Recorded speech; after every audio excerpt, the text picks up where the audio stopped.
pessoal, eu sou Alana Azevedo, diretora de Pessoas e Cultura aqui da Flash Benefícios. Sejam muito bem-vindos, bem-vindas ao nosso primeiro episódio do Flash Talks desse ano. Nossa convidada acumula uma experiência de quase uma década, não parece, esse rostinho lindo, novinho aqui, né? Em diferentes áreas de RH. Hoje, ela é head de diversidade na GUP. Mas antes disso, ela tem uma passagem por empresas como Ambev, Heineken, Whirlpool e Coca-Cola. Seu LinkedIn, ela se define como uma mulher queer, filha de um casal birracial, nascido em uma comunidade carente do Rio de Janeiro. Identificação total, já tive sintonia aqui com Tamara. E diz que jamais desistiu de chegar onde queria. Tamara Braga, é uma honra tê-la aqui conosco, abrindo nossa segunda temporada do Flash Talk. Seja bem-vinda.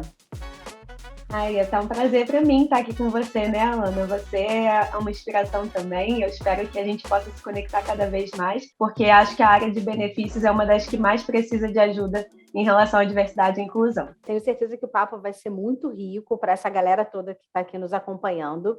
Para começar, queria que você falasse um pouco, né, sobre o que as empresas estão perdendo por ter tão pouca diversidade nos seus quadros. Quando a gente fala de diversidade, as pessoas pensam muito em querer ajudar na parte social, né?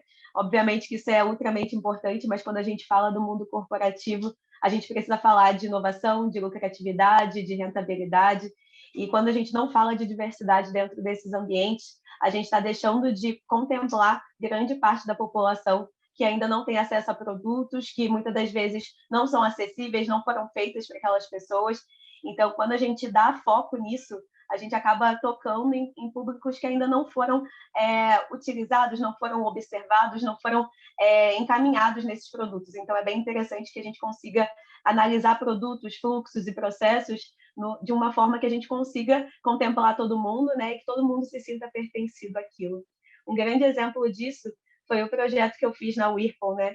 Porque eu fui lá contratada como trainee, fui contratada na área de peças de eletrodoméstico, e quando eu comecei a perceber que os produtos eletrodomésticos eles não eram acessíveis para pessoas com deficiência, eu comecei a me incomodar com aquilo de uma forma muito grande, né?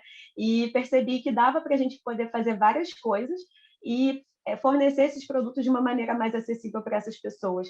Então, a gente fez no formato de metodologia ágil, e o interessante foi que em 40 dias a gente conseguiu criar um adesivo tátil que adaptava o produto de touch para pessoas que não enxergavam.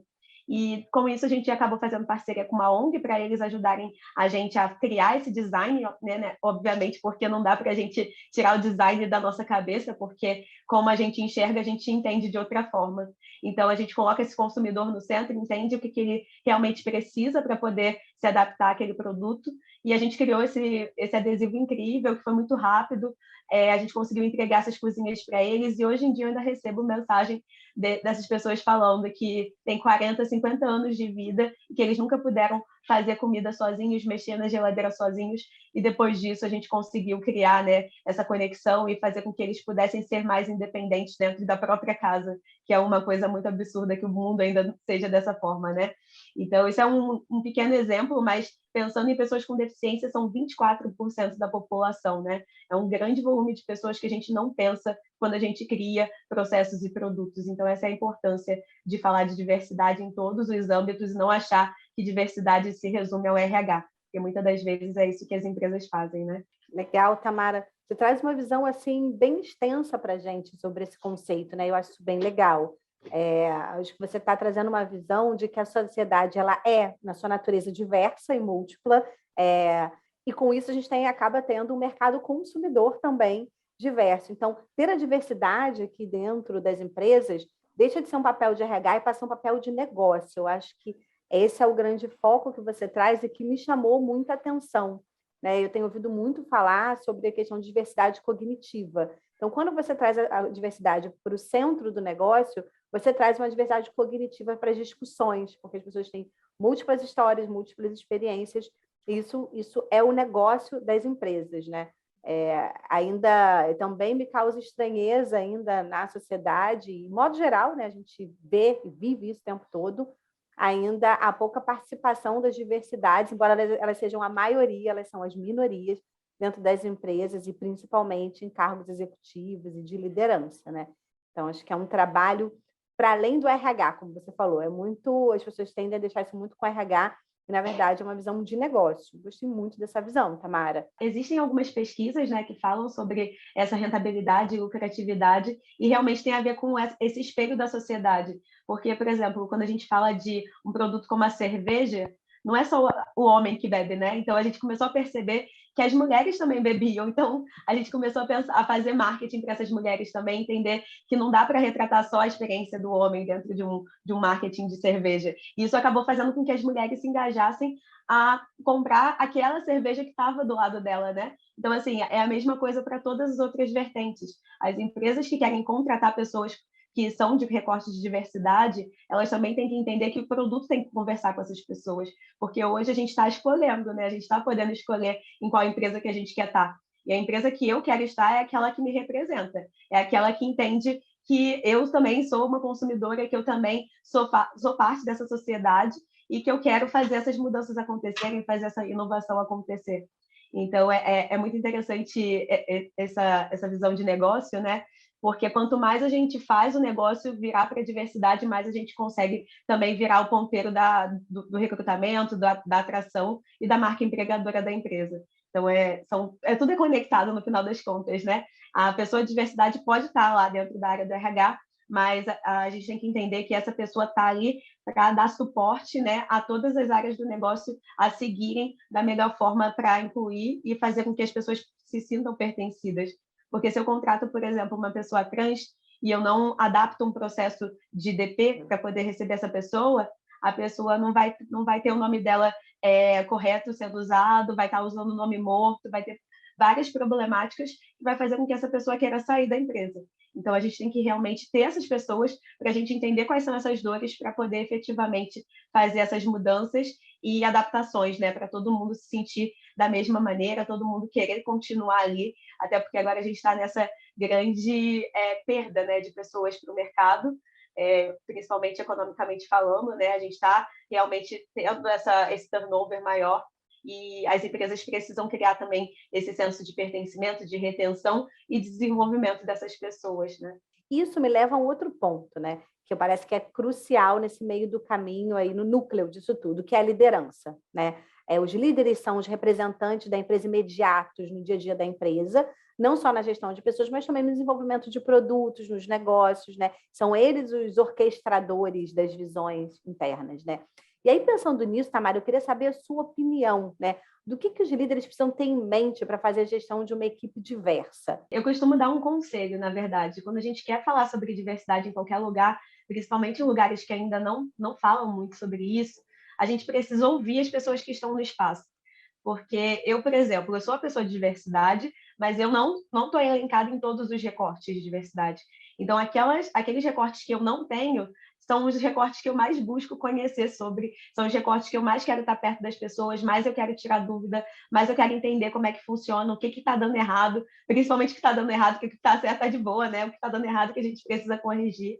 Então, eu tenho um grupo de afinidade de pessoas com deficiência aqui e eu faço entrevista com eles, eu tento entender o que está acontecendo que não está perfeito ainda, porque a ideia é realmente essa, né? A gente não pode falar pelo outro. E durante muito tempo, as pessoas padrão quiseram falar pelas pessoas que são de recortes. Então, esse foi o problema, porque não dá para a gente resolver problemas que não são nossos. Então, a gente precisa realmente ouvir e dar a voz para essas pessoas para a gente poder realmente resolver e conseguir ir pelo melhor caminho. E tudo isso acaba agregando, né? E isso não está no currículo, isso está na pessoa, né? E a gente não vai conseguir mudar esse parâmetro se a gente não contratar, se a gente não entrevistar, se a gente não conhecer essas histórias. Então, para mim, o básico da diversidade é realmente conhecer histórias e entender que as histórias são diferentes, mas chegam em competências que valem para essa empresa e essas competências vão levar a gente para a inovação e para o futuro, né? Porque eu acredito que diversidade é o futuro do trabalho, não tem jeito. Você traz um ponto que é o desenvolvimento das competências, né? De sair do currículo tradicional e olhar o quanto de competência essa diversidade precisa desenvolver para lidar com a sua diversidade, né? Numa sociedade como a nossa, né? E aí, se você pudesse clarificar algumas coisas para a gente, Tamara, acho que é sempre bom, de repente, dar um case, um exemplo de como vocês conduzem isso na GUP. Como os líderes são inseridos nessa discussão? Tem algum acompanhamento específico desse grupo afirmativo? Você chegou a falar aí de um grupo que você tem uma interlocução. Sim, a gente tem grupos de afinidade, né, que é da onde a gente retira essas ações, retira quais são as dores, entende o que a gente precisa mudar e melhorar ainda. E aí, desse grupo de afinidade, eu faço essa transferência de informação para o Comitê de Diversidade, que é formado pela alta liderança da empresa. E a gente decidiu ter uma pessoa de cada área da empresa, da alta liderança, para ajudar a gente a tomar essas decisões. No caso de atração de talentos, né? Hoje a gente tem uma pessoa de marca empregadora aqui. Eu quero fazer uma ação com os grupos de afinidade, onde cada um vai contar a sua história, falar um pouquinho sobre como é trabalhar na GUP, e a gente quer passar isso no LinkedIn, no nosso Instagram. Essa pessoa da marca empregadora que vai dar o ok ou não vai dar. Então, a gente sempre faz essas conexões para garantir que todo mundo esteja na mesma página, né? Eu costumo dizer que diversidade tem que estar em toda a cadeia, né? E como que a gente faz isso acontecer?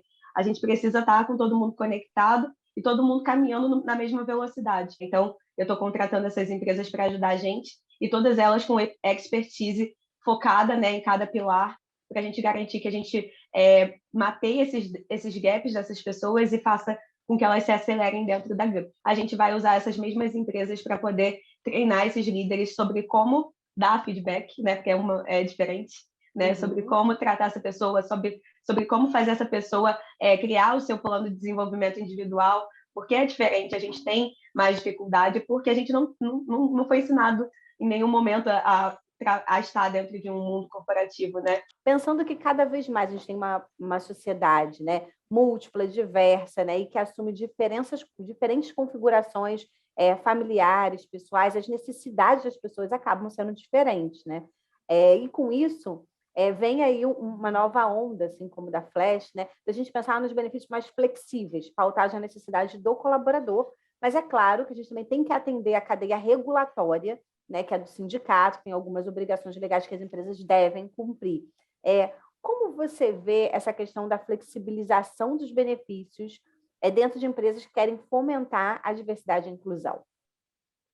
Nossa, tem até um caso assim pessoal sobre isso. Olha, eu gostei já. Como eu falei, eu vim de uma família humilde, né, e tudo mais. Hoje eu estou querendo aposentar minha mãe, meu padrasto, né, e tudo mais. Eu falei, poxa, agora eu preciso de um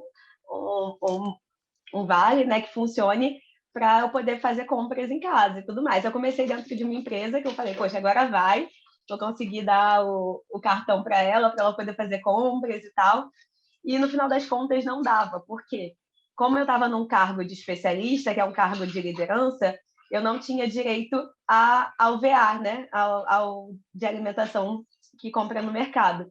Só tinha direito ao VR. Então, para falar de diversidade, a gente precisa falar de benefícios também, né? Eu acho que a Flash pode ajudar bastante as empresas a fazer isso acontecer. Bem, Tamara, muito obrigada pela sua participação aqui no nosso Flash Talks. Foi muito rico essa sua experiência, o compartilhamento não só da sua história pessoal, mas do seu trabalho, que é belíssimo. Eu estou aqui inspiradíssima, né?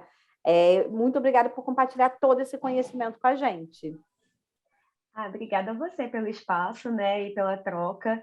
Espero poder estar junto com vocês e ajudando em outros pontos também. Podem contar comigo nesse sentido, que eu estou aqui para ajudar. Bem, pessoal, e fica aqui o nosso convite para você compartilhar o Flash Talk com seus amigos, com a sociedade, com líderes, chefes, empresários, enfim.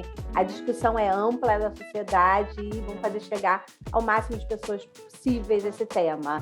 Convido também o pessoal que está aqui a assistir os outros Flash Talks que tem aqui na nossa plataforma. Obrigada, pessoal. Tchau, tchau.